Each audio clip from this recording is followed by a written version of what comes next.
छोड़ दोगे? नहीं छोड़ोगे। बीड़ी सिगरेट छोड़ दोगे? नहीं छोड़ोगे। पर जिस दिन आपका दिल कलेजे को लग गई, उस दिन फिर आप बिना संकल्प के ही छोड़ दो। फिर संकल्प की भी जरूरत नहीं पड़ेगी आपको, आप छोड़ दो।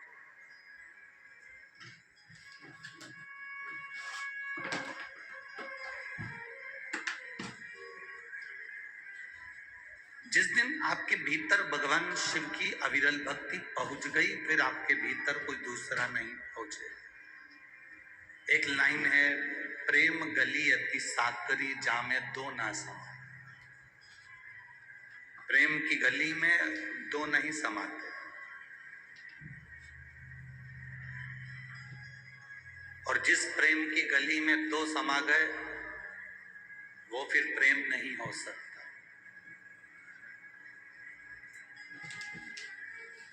जहां दो हैं वहां प्रेम नहीं है।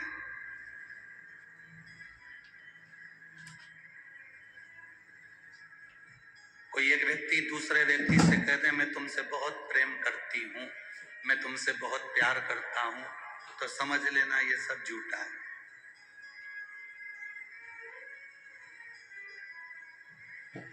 वो कौन सा एक शब्द आप लोग यूज करते हो ना, वो अंग्रेजी में, मैं तुमसे प्रेम करती हूं तो उस पे बोलते आए। अब इसमें आए मतलब मैं,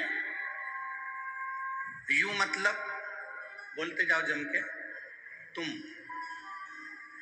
यहां दो हैं और हमारा शास्त्र कह रहा है प्रेम गली अति साकरी जामे दो ना समाए। मतलब दो हैं, मतलब कहीं ना कहीं ये आपस में एक दूसरे को धोखा दे रहे हैं, और ऐसा हो ही नहीं सकता कि इनका प्रेम पक्का है। अगर दो हैं तो प्रेम पक्का हो ही नहीं सकता। प्रेम में तो कृष्ण राधा अलग नहीं है, राधा में कृष्ण है और कृष्ण में राधा है। राम में सीता है और सीता में राम है। शिव में पार्वती है और पार्वती में शिव है। अब यहाँ ये समझना जरा, ये शिवलिंग, ये जलाधारी, जलाधारी कौन है? माता पार्वती जी। अब देखो ये शिवलिंग, ये माता पार्वती जी। अब इतने पूरे उसमें ना शंकर अलग है ना पार्वती अलग है, शिव पार्वती सब एक है। अर्थात जहां प्रेम होता है वहां दो शब्द होते ही नहीं है। अगर आप कह रहे हो कि मैं तुझे बहुत प्रेम करता हूं, मतलब एक मैं हो गया एक तू हो गया। मैं और तू ये दो हैं तो मतलब प्रेम नहीं है। जहां एक शब्द हो जाता है कि हम सब एक हैं, मतलब वहां प्रेम प्रबल हो गया। वहां फिर कुछ भी नहीं है, वहां कुछ भी। प्रेम गली अति साकरी जामे दो ना समाए, दो नहीं हो सकते। जब मेरे भोलेनाथ जी से आपका प्रेम हो जाएगा ना, जिस दिन तुम मेरे शंकर भगवान से दिल से प्रेम करने लगोगे ना, उस दिन तुम और महादेव अलग नहीं हो सकते, एक ही रहोगे। तुम और शिव एक हो। प्रेम गली अति साकरी जामे दो ना समाए, उसमें दो नहीं है। अब एक बात बताओ, आप जिस मुख से तुम राम राम राम राम जप लोगे, उस मुख में तुम गंदी चीज भर लोगे? बोलते जाओ जरा। मतलब एक, या तो राम है या फिर गलत कोई व्यसन है, गलत कोई चीज है।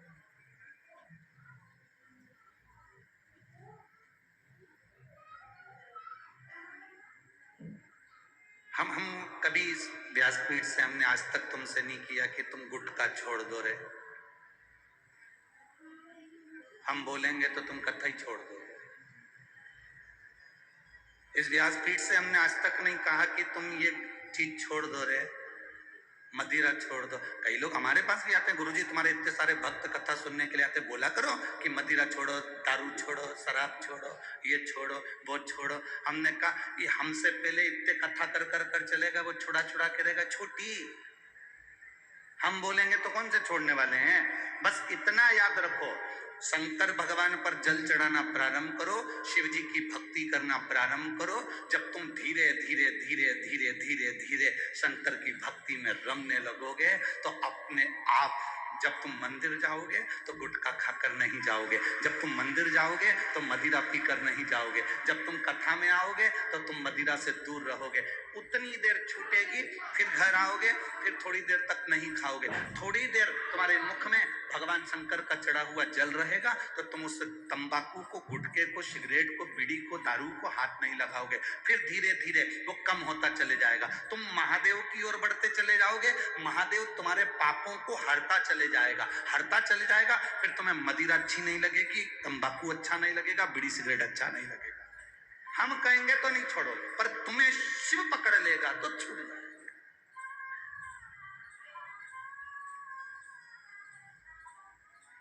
पति और पत्नी का स्नेह सबसे प्रबल स्नेह है। उस स्नेह में पत्नी और पति का इतना प्रेम होना चाहिए कि पत्नी एक बार पति को देख लेना कि इसके मुंह में गुटखा भरा है, फिर जरा धीरे से बोल दे, देखो मेरे को पसंद नहीं है। स्वामी सिर पे पल्लू दे, पांव पड़ो, मेरे को पसंद है। तो हमसे स्नेह करते हो, बच्चों से प्रेम करते हो, तो हम आपको कैंसर हॉस्पिटल में देखना नहीं चाहते, इसलिए निवेदन है इसको छोड़। आप और हम एक दूसरे से अगर स्नेह करते हैं, हमारे बच्चों से आपका प्रेम है और बच्चों का आपके प्रति प्रेम है, तो ये छोड़ दो, क्योंकि हम आपको कैंसर हॉस्पिटल में नहीं देखना चाहते। गलत, इसको छोड़ो। प्रेम होगा तो छूट जाएगा, और विवाद होगा तो, पट्टी नहीं होगी तो बढ़ जाएगा।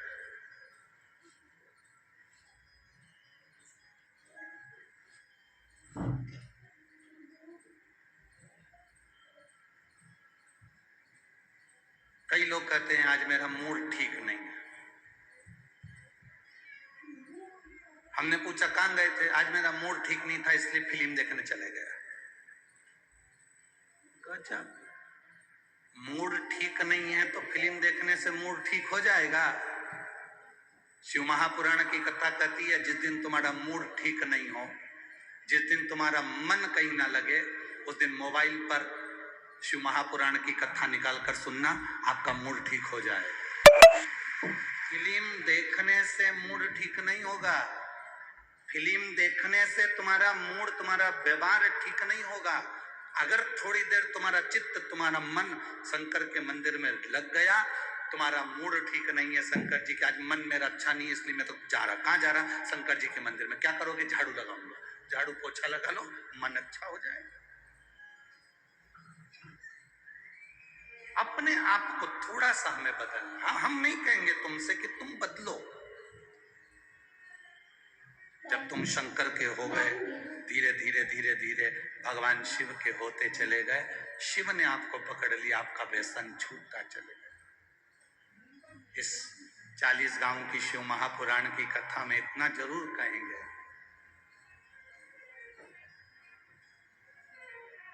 भोलेनाथ जी को हाथ जोड़कर निवेदन कर कर कहना, बाबा मेरे परिवार का कोई व्यक्ति कैंसर हॉस्पिटल में ना दिखे, बस इतनी कृपा जरूर करना, उसको कोई रोग ना।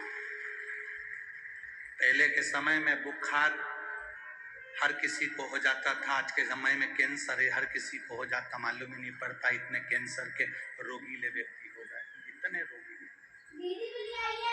किसी का लीवर, किसी की किडनी, किसी का फेफड़ा डैमेज होते चले जाता है और जीव अंत पड़ाव पर पहुंच जाता है। अंत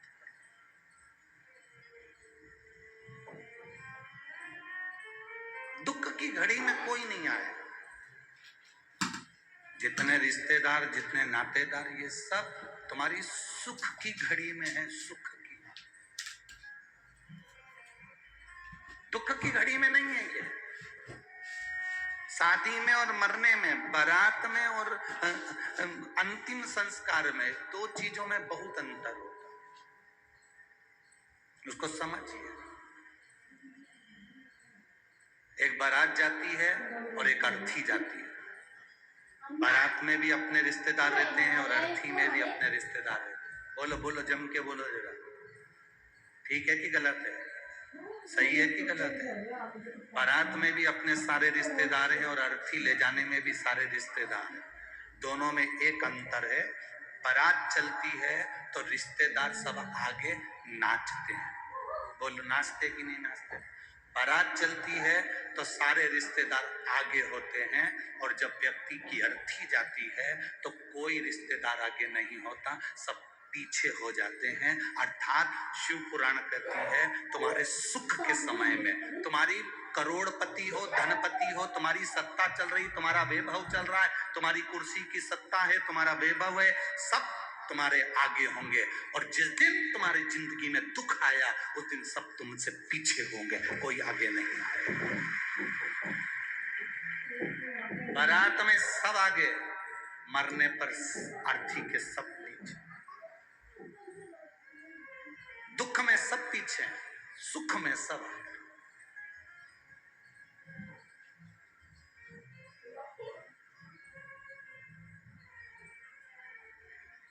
और सुख में सारे रिश्तेदार आगे होंगे, दुख में सब पीछे होंगे। पर इतना याद रखना, तुम्हारी दुख की घड़ी में तुम्हें आगे कोई नजर नहीं आएगा, तब एक देवाधिदेव महादेव तुम्हारे सम्मुख में नजर आएगा। एक महादेव,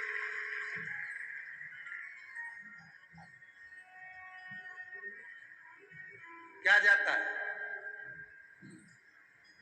एक मुर्दे के साथ में जाता क्या है?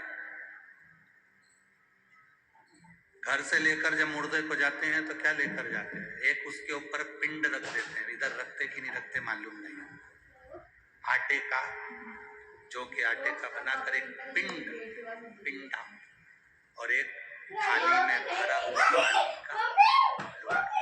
जो महाराज शुरू से कहते आ रहा है कि पिंडी पर पानी चढ़ाओ, लोटा भर के चढ़ाओ, आखिरी तक, शमशान तक वो आगे आगे लोटा चला है, बताने के लिए कि तूने अगर एक लोटा जल चढ़ाया है तो तेरे आगे भले कोई नहीं दिखेगा, महादेव तेरे साथ में चले। एक लोटा जल भरकर पिंड लेकर चले जा रहे हैं, वो बता रहा है कि तूने अगर जिंदगी में जीते जी भगवान शंकर को लोटा भर के जल चढ़ाया है तो वो तेरे दुख की घड़ी में सामने आया। और अंत समय प्रभु वचन दिया,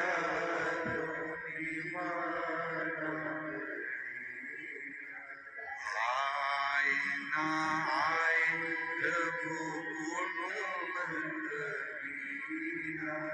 अंत समय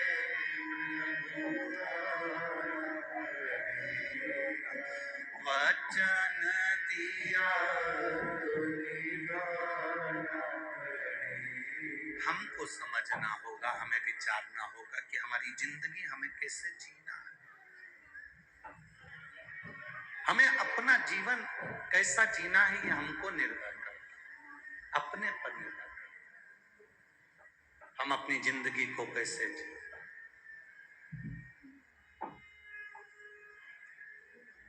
विद्वान कौन बनाता है? भगवान ने तुम्हारे भाग्य में लिखकर भेजा कि तुम्हें भजन करना है तो तुम भजन ही करोगे। भगवान ने तुम्हारे भाग्य में लिखकर भेजा कि तेरी जिंदगी में तुझे दुकान पर बैठकर ये कमाना है तो वही कमाओ।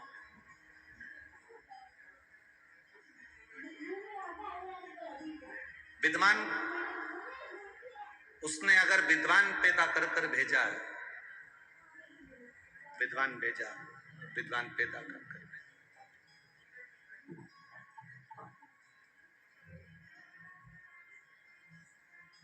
उसने विद्वान भेजा। बनाया किसने? शरीर किसने बनाया है?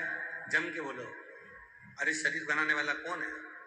जम के बोलते जाओ जरा, कौन है? भगवान। जन्म लेने के बाद में श्वास 21,600 श्वास प्रतिदिन देने वाला कौन? जब पैदा हुए तो मकान, जमीन, जायदाद कुछ लेकर आए थे, तुम्हारे भाग्य में लिखकर देने वाला कौन? विद्वान बनाने वाला कौन? अगर भगवान विद्वान को पैदा करता है तो मूर्ख को भी भगवान ही पैदा करता है। उसने विद्वान बनाया ना, तो उसने मूर्ख भी बनाया।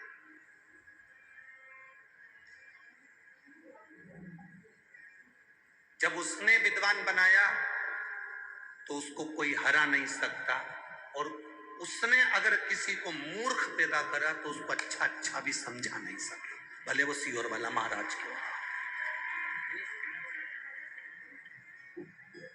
आप जब अपने व्हाट्सएप को खोलोगे, आप इंस्टाग्राम को खोलोगे, फेसबुक को खोलोगे और यूट्यूब को खोलोगे, तो उसमें तुम्हें दो नजर आएंगे। विद्वान भी नजर आएंगे जो किसी की निंदा नहीं करेंगे, हर बात में अच्छा बोलेंगे, और उसमें एक तुमको कमेंट्स में बीच बीच में मूर्ख भी नजर आएगा जिसका कोई काम नहीं 24 घंटे निंदा करना, बुराई करना।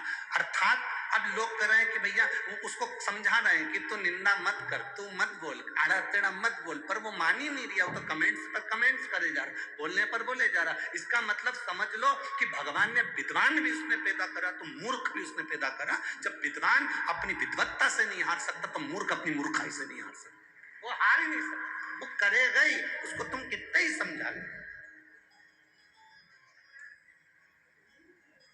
अरे गधे को गंगा नहवाओ तो क्या वो मिट्टी में नहीं लौटेगा?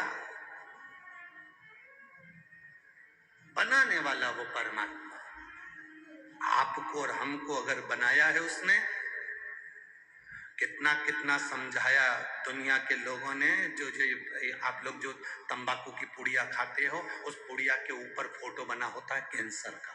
बोलो सही है कि गलत है? जम के बोलो जरा। उस तंबाकू की पुड़िया पर फोटो बना होता है, सिगरेट के पाउच पर फोटो बना होता है कैंसर का, बीड़ी के बंडल पर कैंसर का फोटो बना होता है, मदिरा की बोतल पर कैंसर का फोटो बना होता है। अगर व्यक्ति जरा सा फिल्म में देखता है तो उसको ज्ञान आ जाता है, और वो रोज पुड़िया पर देखता है तो ज्ञान क्यों नहीं आता? उसका ज्ञान कहाँ चलेगा? उसकी विद्वत्ता कहाँ चलेगी?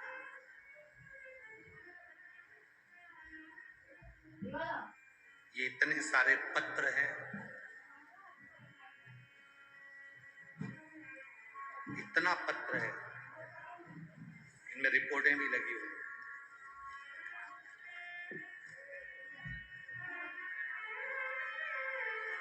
इन पत्र को दिखाने का हमारा सार्थत्व नहीं है, ये पत्र तो हम विराम में निकाल लेते हैं, पर निवेदन है,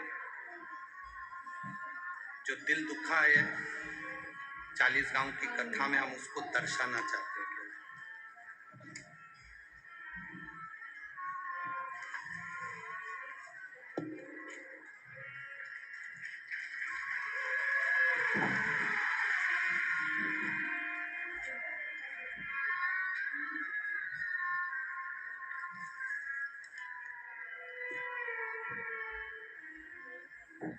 हम जो कह रहे हैं, आप लोगों को लग रहा होगा कि गुरुजी आज किस टॉपिक पर बोल रहे हैं। इन पत्रों में 40% पत्र कैंसर के हैं। इसको देखकर हमारा दिल दुखा कि उस घर के बच्चों का, उस घर के माता पिता का, उस घर के लोगों की दशा क्या होती होगी जिनके पास रुपया नहीं होता होगा और बॉम्बे में जाकर हॉस्पिटल में इलाज करवाना पड़ता है। आप अगर देखकर भी ना समझो और अनदेखा कर दो तो आपके ऊपर है। हम नहीं कहेंगे कि तुम पाउच छोड़ो, कि तुम गुटखा छोड़ो, कि तुम सिगरेट छोड़ो, कि तुम दारू छोड़ो, कि तुम मीट खाना छोड़ो। हम तो केवल इतना कहेंगे कि अगर आप अपने बच्चों से और अपनी पत्नी से प्रेम करते हो तो निवेदन है, शंकर पर जल चढ़ाते चढ़ाते एक दिन छोड़ दो। शिव पर जल चढ़ाते चढ़ाते एक दिन तुम्हारे मन में वो धारण कर लो कि यार मेरे मेरे बच्चों के साथ मेरे को जिंदगी जीना, मेरे परिवार के साथ रहना, मेरी पत्नी का सुहाग हूं मैं, ना जाने कितने लोगों के दिल की आस हूं मैं, मेरे माता पिता परिवार कुटुंब। हम नहीं कहेंगे कि तुम आज छोड़ो, जिस दिन तुम शंकर जी को जल चढ़ाते चढ़ाते तुम्हारा दिल कर जाए, उस दिन समझ लेना कि आज बस अब मैं मदिरा नहीं पीऊंगा, आज से मैं तंबाकू नहीं खाऊंगा, आज से मैं सिगरेट और बीड़ी नहीं पीऊंगा। जिस दिन हम नहीं कहेंगे कि तुम छोड़ो, तुम्हारी मर्जी पड़े, छोड़ो ना छोड़ो मत छोड़ो, एक पत्र तुम्हारा भी आ जाएगा, हमें कोई फर्क नहीं पड़ता। जिस दिन तुम्हारा दिल कर जाए कि अब मैं महादेव का हो गया, मैं शंकर का और शंकर मेरे हो गए, प्रेम गलियती साकरी जामे दो ना समाये, इस हृदय में या तो शिव रहेगा या फिर इस हृदय में दारू रहेगी, इस हृदय में या तो शिव रहेगा या इस हृदय में फिर तंबाकू रहेगा। मेरे लिए एक को मुझे चुनना,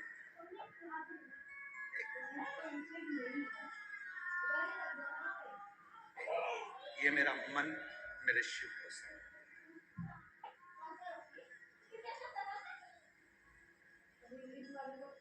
कोई शब्द आपके मुख से ऐसा ना निकले कि किसी का दिल दुखे।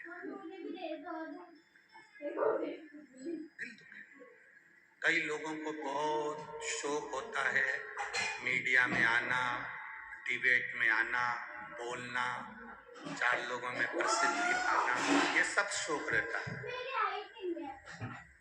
लोग हमसे भी कहते हैं तुम नहीं बैठते डिबेट में, तुम नहीं जाते मीडिया में, तुम नहीं जाते पत्रकारों के बीच में, तुम नहीं मिलते पत्रकारों से, तुम नहीं मिलना चाहते किसी से। हम कहते हम कभी भी ये नहीं चाहते कि हमारे मुख से कोई ऐसा शब्द निकले जिससे किसी का दिल दुखे। उससे अच्छा है महादेव का श्री शिवाय नमस्तुभ्यम जपते रहें और अपने जीवन को सार्थक बनाते रहें। क्यों मन दुखाएं किसी का? हमें परमात्मा ने पैदा करा है उसका भजन करने के लिए।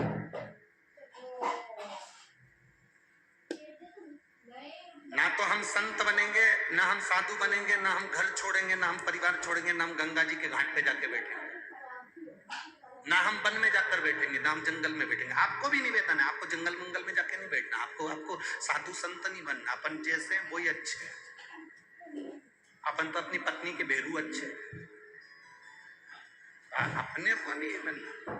और माताओं से भी निवेदन है, तुम कभी ये मत सोचना कि अपन संत बन जाए, सन्यासन बन जाए। नहीं नहीं नहीं, तुम तो जगदम्बा अच्छी हो, तुम्हें संत साधु सन्यासी तपस्वी नहीं बनना। और ना मेरे जीजा उनको कुछ बनना है, हम तो बने बना है। शादी के पहले बेवकूफ बन गए, वही बोल। तुम ऐसा सोचो ही मत कि अपने को कुछ बनना, अपन तो बन गए जो बनना। ना संत बनना है, ना साधु बनना है, ना हमको तपस्वी बनना है, ना हमें कोई वन में रहने वाला सन्यासी बनना है। हम तो जिस घर में रह रहे हैं, बच्चों का अच्छा बाप बन जाऊं, पत्नी का अच्छा पति बन जाऊं और माता पिता का अच्छा बेटा बन जाऊं, इससे बढ़कर दुनिया में और कुछ। हम वही तो अच्छे से नहीं बन पा रहे, हम वही अच्छे से नहीं बन पा रहे। तो हम संत क्या बनेंगे, फिर साधु क्या बनेंगे, तपस्वी क्या बनेंगे?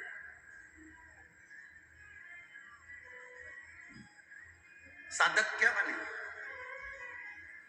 शंकर भगवान काशी में बैठे हैं, पार्वती जी उनके पास में बैठी हैं। नंदनवन काशी में पार्वती जी घूमने गई शिव जी के साथ।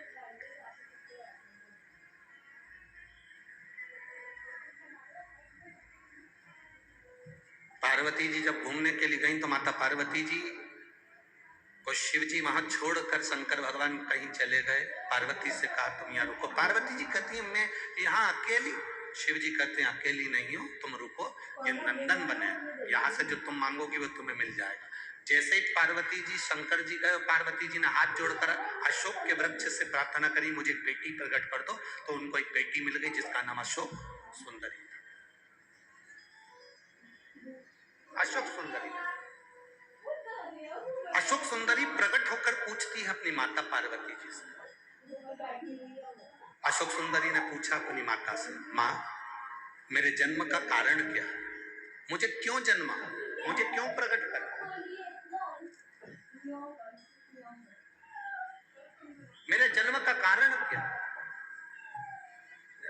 ये दो एक पर्दे लगे ना, इनको हटा दो, ये पर्दे उन जो लगे इनको खोल दो, इधर के भी पर्दे थोड़ा थोड़ा खोल दो, पर्दे उन खोल दीजिए, उधर सरका दो, पर्दे खोल दीजिए। माँ मेरे जन्म का कारण क्या?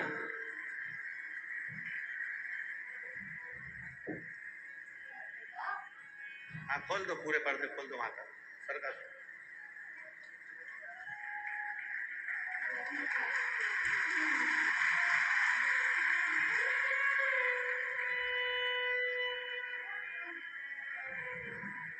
मेरा जन्म क्यों हुआ है, मेरे जन्म का कारण क्या है, क्यों जन्मी मैं, किस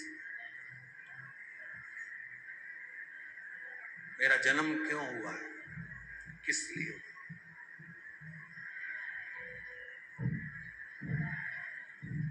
बस यही बात हमारी जिंदगी में आती है कि हमारा जन्म क्यों हुआ।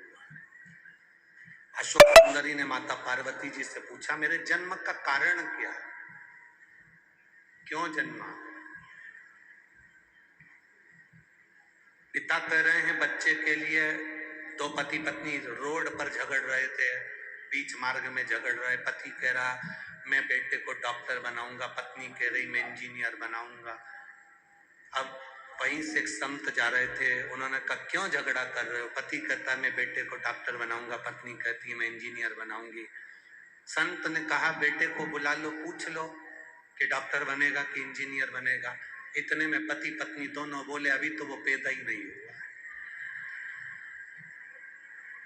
जो पैदा ही नहीं हुआ अभी उसकी उलझन चल रही है कि तू डॉक्टर बनेगा कि इंजीनियर बनेगा। आपने थोप दिया, तुझे ये बनना ही पड़ेगा। एक बार बेटे से तो पूछो, पापा बच्चे से पूछो कि तू क्या करना चाहता है, तेरे आगे की लाइफ क्या है, क्या करना चाहता है, क्या बनना चाहता है। कितनी होड़ लगी है, बेटे को डॉक्टर बनाना है, कलेक्टर बनाना है, एसपी बनाना है, आईएएस ऑफिसर बनाना है, इंजीनियर बनाना है, सीए बनाना है, ये बनाना है, वो बनाना है। आज तक कोई माँ हमारे पास आकर नहीं बोली कि मेरे बच्चे को मुझे नामदेव तुकाराम रामकृष्ण परमहंस स्वामी विवेकानंद बनाना। एक नहीं आई।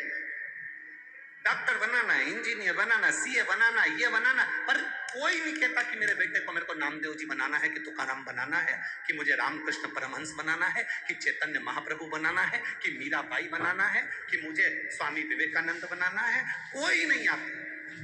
अब सोचो तुम बेटे को डॉक्टर बनाने में लगी हो, तुम बेटे को इंजीनियर बनाने में लगी हो, उसके बाद भी तुम्हारा बच्चा अगर लोटा भर के जल लेकर शंकर के मंदिर जा रहा है तो समझ लेना ये तुम्हारा दिया नहीं, ये परमात्मा के यहाँ से भेजा हुआ है। और सहज है, उसने बनाना चाहा इसको कि ये मेरे मंदिर तक आए। आज लाखों लोग, लाखों भक्त आए हैं शिव महापुराण की कथा सुनने के लिए। पूरी रात लोग गाड़ियों से आते रहे 40 गांव के लिए, पूरी रात चलकर आए हैं आज लोग। और पूरे ग्राउंड में कहीं जगह नहीं है, रोडों पर लोग बैठे हुए हैं, बीच रस्तों में लोग बैठे हुए हैं, कहीं जगह नहीं।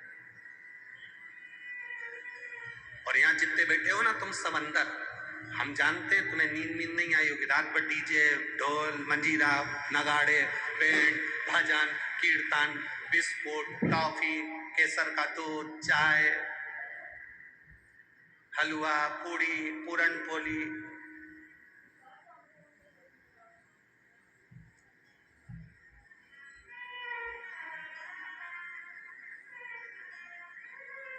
हमारा भी मन होता है तुम्हारे साथ एक बार तो रुके पंडाल के अंदर हो, आनंद की अनुभूति वही है। रात्रि को सवा रहे हैं, भजन कर रहे हैं, कीर्तन कर रहे हैं, आनंद कर रहे हैं। ये शिव तत्व है, औगड़ी है।